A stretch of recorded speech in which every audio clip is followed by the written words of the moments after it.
Now, let's get a picture of this torch mount, because this has been a topic of some discussion recently in the user group. So, MillRight provides this standard torch mount here. I've made some modifications to it. First thing you might notice is there's an extra switch. This is a Breakaway interlock switch. I'm using the SafetyDoor input on the control box and in the GRBL code. So this is wired to the SafetyDoor input. When this breaks away from its mating magnet here, then the switch is made. It's a normally closed switch, so basically it's closed right now, and it trips the SafetyDoor circuit, which halts all axes and, very important, turns off the torch. It disables the spindle, which drives the torch. So the SafetyDoor, as opposed to the feed hold input, is the input that provides that function. Unfortunately, MillRight did enable the SafetyDoor feature in GRBL when they compiled and shipped, as I assume that's standard for them to do that.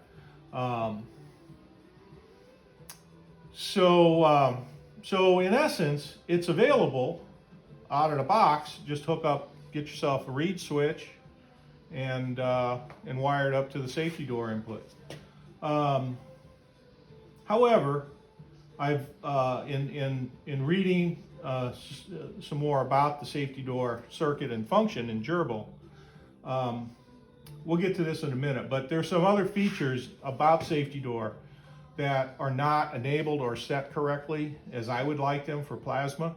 So I'm going to recompile GRBL and turn those features on. They're compile time features you have to turn on. But anyway, this is the, getting back to the torch mount. The standard torch mount. Modifications I've made are I put a bottom plate on it. They don't ship it with that. When they ship the, when they provide the torch mount, they being MillRight, they expect you to place it. So this is the router mount. The router mount, remove these screws. The router mount goes onto the Z plate. Again, this is going to be familiar to the owners of this. The router mount attaches to the Z plate. Now, you'll also notice I've got a modification here. I've extended the Z plate. So the router mount typically attaches basically on these two holes here that I've tapped and put some studs in. So the router mount is positioned about there without this blue plate. The torch mount magnetically attaches to this yellow Z plate, and it basically floats through the router mount. But here's the problem. The problem is it's way too close to the edge of the router mount, such that if the torch plate, or if the torch mount were to have a collision, which that's the purpose of having it magnetically mount, is for collision, you know, so you don't ruin your $300 torch. There's no room here. A collision is simply, in my opinion, a collision would simply jam this in here, especially without stopping the axes, and just damage the torch. So I'm not too keen on placing it through there. So I wanted to extend the Z plate anyway for other purposes I'll get to in a second, but having the Z plate extended gives me some more options. So I put the router mount, I drop it in 1.5 inches. I mount it right there. It's 1.5 inches lower than its standard mount. And I put these quick location, I'll call them axes, stops if you will, metal stops that I've welded onto to this added plate, so that I can quickly relocate my router mount to a true square position to the rest of the axes. I don't have to square it up every time. It locates right there. Similarly, I use that same mount as the bottom mount for this magnetic mounted, the bottom locator for and support for the magnetically mounted plasma torch. And then the one on the side takes care of the axial direction for location purposes. That's all it does, is for location purposes. So when that's mounted in there we are. We got Breakaway, you know, as it's supposed to, and the function has been working pretty well today as I've tested it out. So those are some of the mods I've made. So I put the plate on the bottom. I added the switch and the safety door. I also turned these screws around, these wheel mounts. The screw heads were on the back side. The nuts are probably 20 thousandths taller than the screw heads, and being taller, they interfere with the magnetic mount. It interferes with this plate back here. So I had to add this spacer. It's not blue, it's red here. I added an 1/8 inch spacer behind this yellow magnetic mount here on this extruded aluminum. So those are the mods. That spacer, that end plate, that switch. One more thing. Inside of here, you'll see there's some rubber. I used some adhesive to put some, basically some inner tube rubber inside of this aluminum clamp to more gently grab the torch body.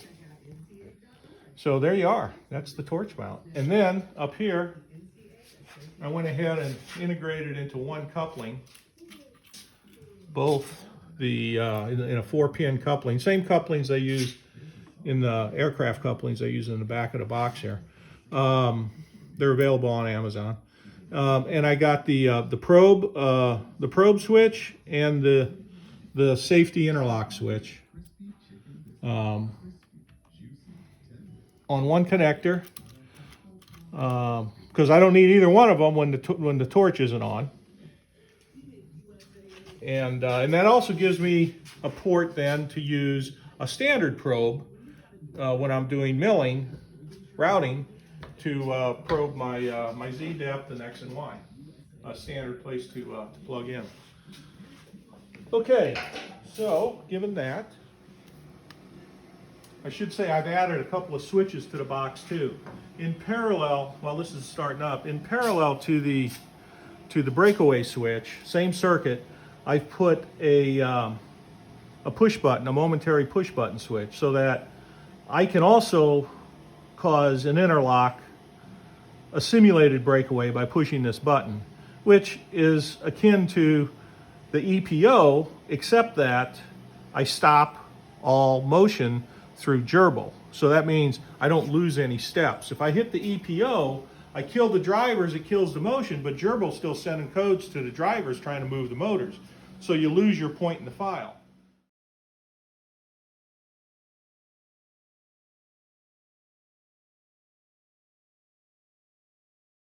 With this switch, everybody stops, including the plasma torch. With the EPO, the plasma torch doesn't stop. I hit this button, everything stops. I can correct whatever the issue is, that, you know, if I saw something visually about to happen or it has happened, correct it and so forth. This black button here is the resume button. So once I get the interference or the issue resolved, the file is still in position. The G-code file is still at the very next step, very next movement. So I can resume.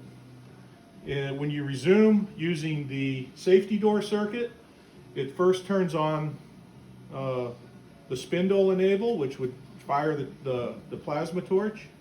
There's a delay, a programmable delay, but it's a compile time programmable. The default is 4 seconds. That's a little bit long, I think, to run the torch on pilot. So I'm going to recompile, changing that to 1 second. And there's also another feature that safety door circuit does. It's called Park the Z. And what it does is it takes the Z, assuming there was a collision, it not only stops the spindle if you turn on Park Z option, and it parks the Z to the retract position. I think it's the G28 Z position, the retract position. So it parks Z, and then when you resume, of course, it has to relocate, and that's all part of the delay that's built into the circuit controller. Is out of play right now because I'm not going to have the plasma on, obviously. I got MDF on there. I just have the plasma torch to demonstrate. A lot of people were having questions about this mount and what's the purpose of the probe switch and so on and so forth, and the breakaway, and people not being happy with it. I got to tell you, I think I like the design. I think MillRight did a pretty darn good job. It's a lightweight, robust, not plastic. They got one plastic part there that holds the switch on, but uses a lot of standard parts from their Carve King, and they custom made some clamps and stuff here. But I mean, I tuned it up just a little bit, but I really like the basic design of it. And it's supposed to move. People wonder, why does it move? You might want to catch this over here, Jen. On the screen, on the computer screen, right there, it'll give you the status of the indicator. When I bring this torch mount up, it's going to hit the probe switch, which gives feedback right there, okay? A little bit delayed on that window. But the purpose of this probe switch is to allow the torch to detect the height of the metal, so you can precisely set the initial torch height. So what you have to do is you have to measure how much travel is in this torch mount. So you see this travel I have here, Jen? This travel, you can hear the switch even click. So as this travels, makes the switch.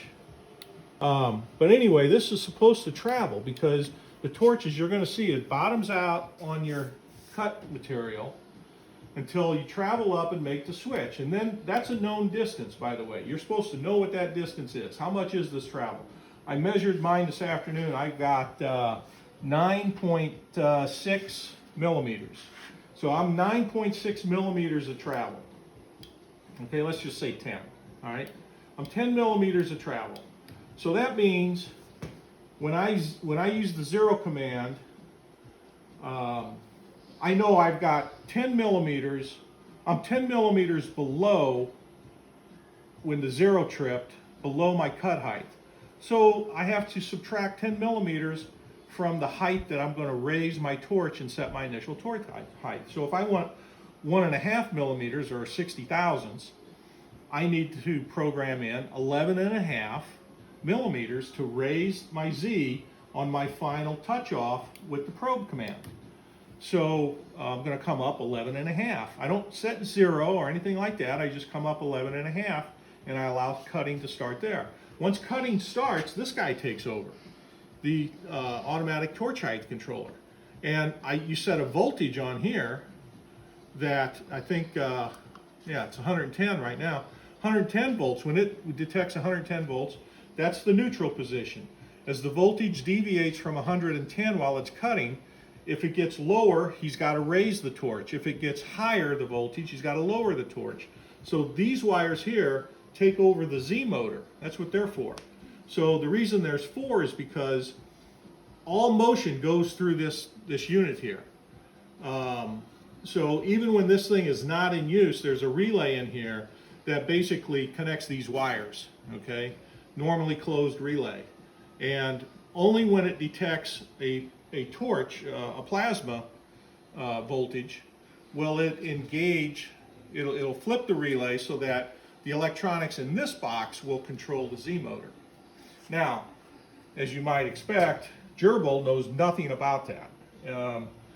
Not really a big deal, because once you're done cutting, you just rehome the machine. But think about it. Everything's on a single plane here, relatively. The reason you have this is because there's fluctuations in the height of the metal by millimeters because of heating or warpage or whatever. So as long as you set your torch up so you're fairly neutral in your Z play, you've got several, tens of millimeters of movement that you can allow to take place, even though that's never going to happen. This thing's going to move the Z by 3 millimeters at most, probably. up or down. So every cut, it's rehoming to the cut height. So it's not like you're going to lose. You're going to lose your zero, but you're going to lose your precise zero. You're still going to have a gross zero, plus or minus 3 to 5 millimeters. And when you're done cutting, just rehome the machine to get your precise zero. So that all said, I have a simple test pattern. I don't know if you want to grab this, get a close-up. You can see a test pattern. I have a 6-sided object. I have about 10 millimeters off rectangles for my Z start, and I'll call that my 0. And I've already got 0 positions where I'm at there, so I'm going to go ahead and start the program. And he's going to the start location. Now, Jen, if you want to kind of get up here, you're going to see Z come down. He's going to touch off twice, and then raise on a clear. You get a clearance raise, and then basically we're cutting now. If we were plasma cutting.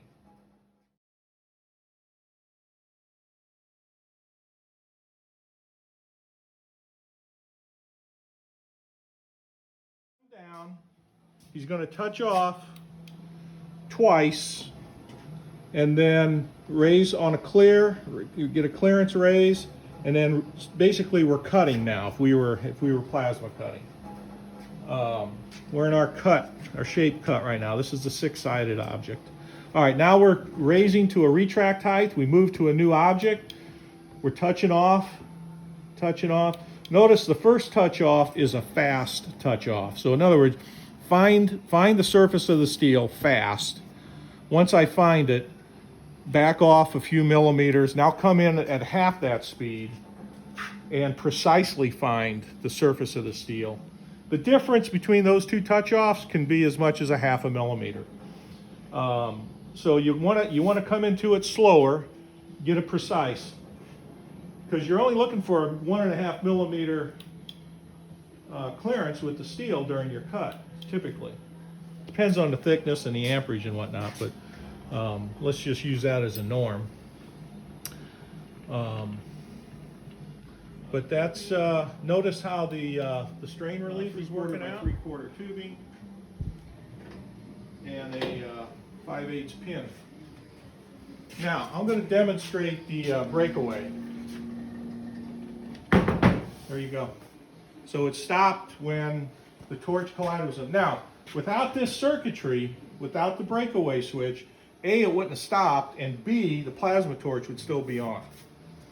So, I would have to have been ready with the EPO to stop the movement, but then the plasma torch is still on. I'd have to scramble to get to a place to disable the plasma torch. So with the door, using the safety door circuit, and here you can see it's tripped, comes up on UGS as to what happened. So now I've reset. You can see my door alarm is off. Watch, it'll come on. Show me the door alarm. There it is. Okay. So I've relocated my torch into the corner of those steel positions I was showing you before. I've cleared my obstruction, and I'm going to go ahead and resume now I don't have to do anything here. I'm going to press my button here, and it's resuming. Now, I'm curious as to why it went so fast that it resumed. Should have been a 4-second delay. It's odd. I'm going to hit it again. I pressed the interlock button that time. Okay, I'm going to press resume. There's the 4-second delay. I wonder why it didn't do that the first time. Not sure. Another one of those mystery things I'm still kind of sorting out here. But as you can see, we've got a breakaway torch mount. Stops the machine, stops the torch. I can relocate it. I didn't lose any steps, nothing. I just need a 1-second delay instead of 4 to resume cutting, because I don't want to run my pilot for 4 seconds. Anyway, that's what we got. So when this finishes, I'm going to bring the machine back to home, and we're about done here. Okay, let's bring it home.